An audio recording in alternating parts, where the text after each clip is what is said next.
Hi, welcome to another edition of Statistics Tell a Story.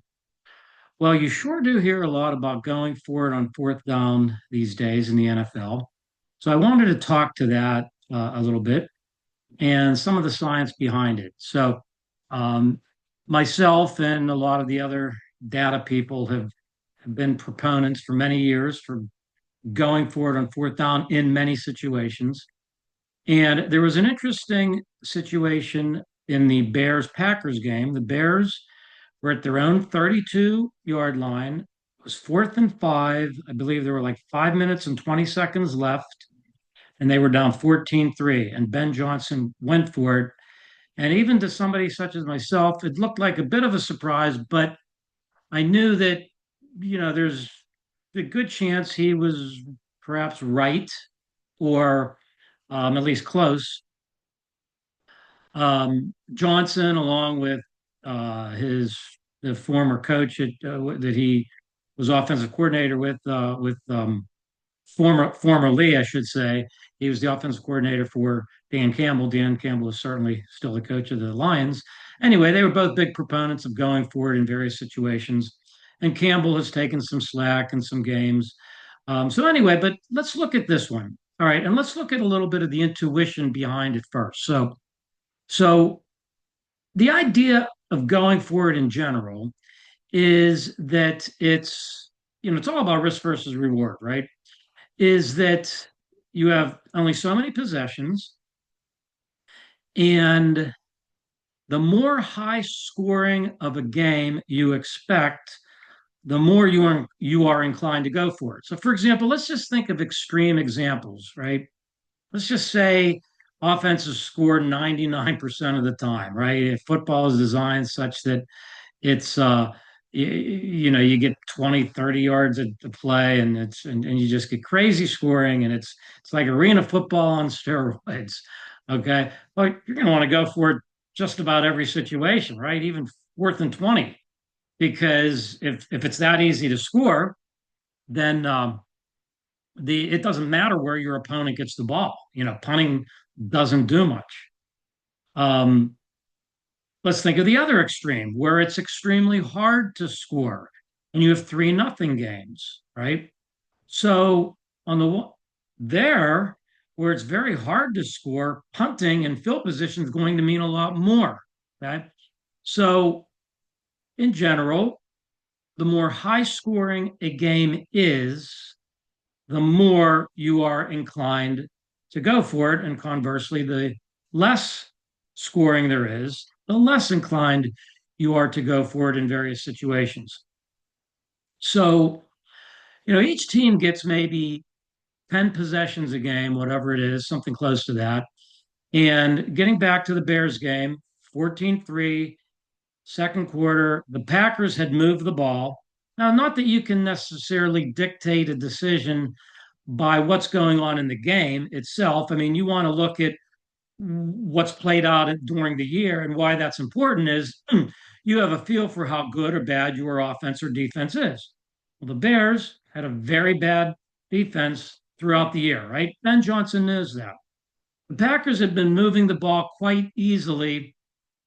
In fact, I think was it on their first two possessions. I think they had long drives. So, Johnson is probably looking at a situation where they're down 11 points and you're late in the second quarter. You're not going to get that many more possessions. Possessions are, you know, they're at a premium at that point. Now, did going for it was it the right decision? Fourth and five. That's different than fourth and one or two, particularly at your own 32-yard line. There are a couple sites that look at this. One is called, I believe it's called M. Let me check this out here. Malteranalytics.com. Another one is actually Ben Baldwin has, and it's at rbsdm.com.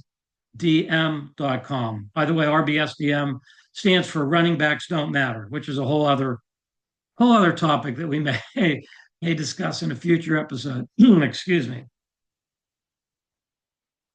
So, okay, the RBSDM is a is a little better in that it actually takes into consideration the respective offenses and defenses. So you can drop down the particular teams in a particular year. And I did that.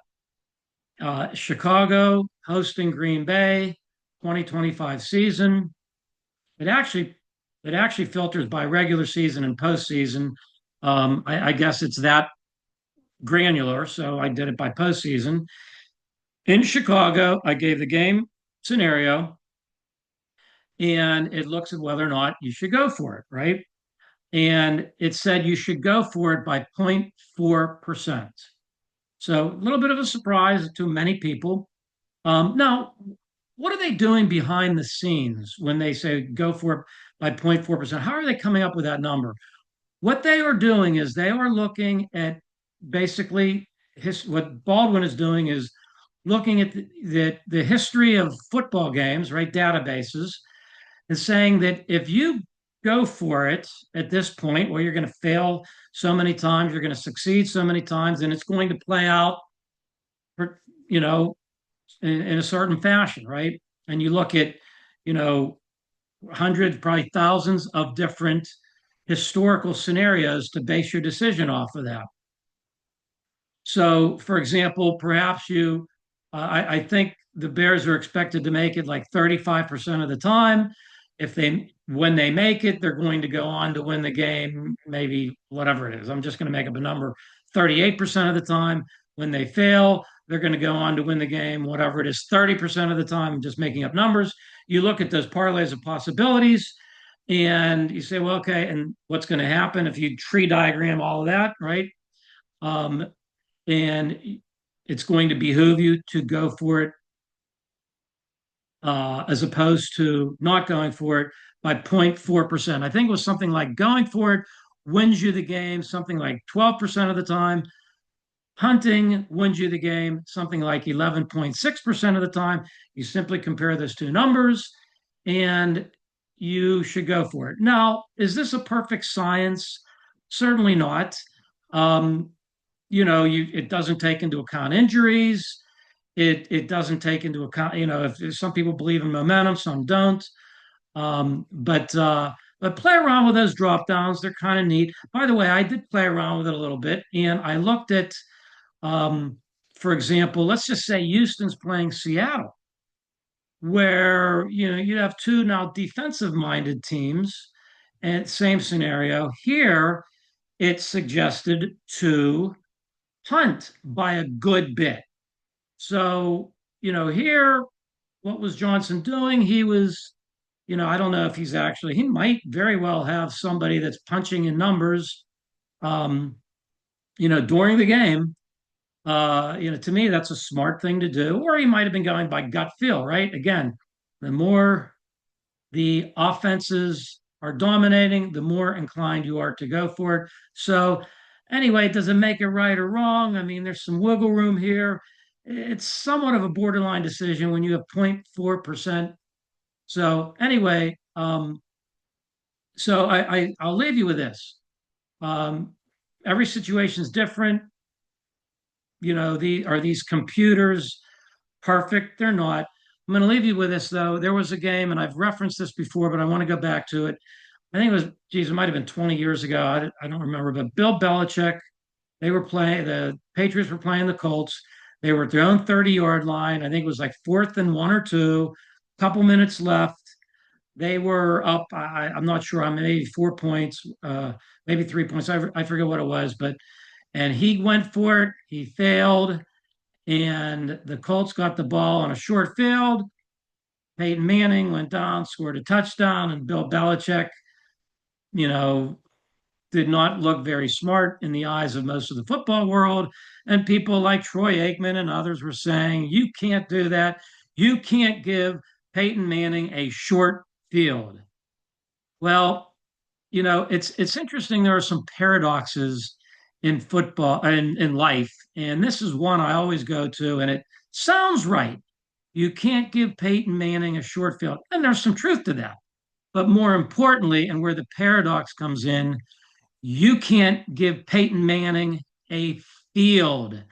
So the idea was What Belichick had in mind was, I don't want to give Manning the ball either at my own 30 or their 30, because again, the better offenses are, the less field position matters and the more keeping the ball matters. So it's kind of a fallacy to say short field, you don't want to give them the field. By the way, the fourth down decision calculators, I think they were kind of in their infancy, but you had computer simulations and things like that.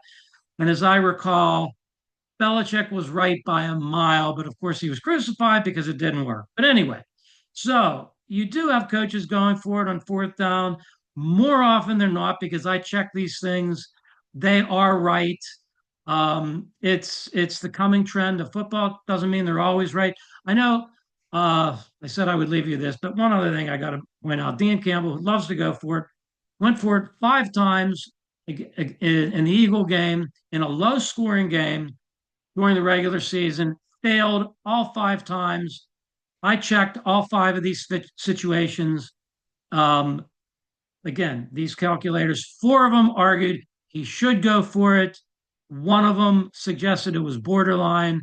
Now, should he have gone for it? The one thing I'm going to push back against myself and others that are proponents, that was actually a tight game. And now this becomes a whole other kind of question, which is, if it's a tight game, low scoring game, I think it ended 16-9. Does that mean it's going to play out like a tight game? I mean, we've seen games, and in fact, we saw it in the Bears Packers last week, where the fourth quarter looked a lot different than the third quarter. So, should your decision making be reflective of a low scoring game? Okay, like maybe it's midway through the third quarter, it's very low scoring. So, should you plug in to that fourth down decision uh, relative to that you predict that the offenses are not going to do much the rest of the game? Or should you do it, which I would believe in, more reflective of how the season has played out and what you believe your offenses and the defenses are going to play out according to the season? If you get my point. So again, I'm not sure if I articulated that very well. What I'm saying is, people might say, hey, it was a low scoring game and he should have based his decisions on that. I would push back and say, well, how do you expect the offenses and defenses to have played out during the year? Because that's a bigger sample size as far as predicting what's going to go on the rest of the game. So anyway, I just wanted I wanted to give you some insight I did on going for it and we're not going for it on fourth down. Use those calculators; they make sense. Once in a while, you will see articles that reference those particular situations, but it's not hard to do yourself. Again, check out rbsdm.com. It's a Ben Baldwin site. I would recommend that for fourth down decision making. But no, these coaches are not completely crazy and going for it. More often than not, they should. In the Johnson case, it did fail. Of course, they came back to win the game. But anyway, so looking forward to a weekend of games this week. Enjoy the games, and I'll see you next time on Statistics Tell a Story.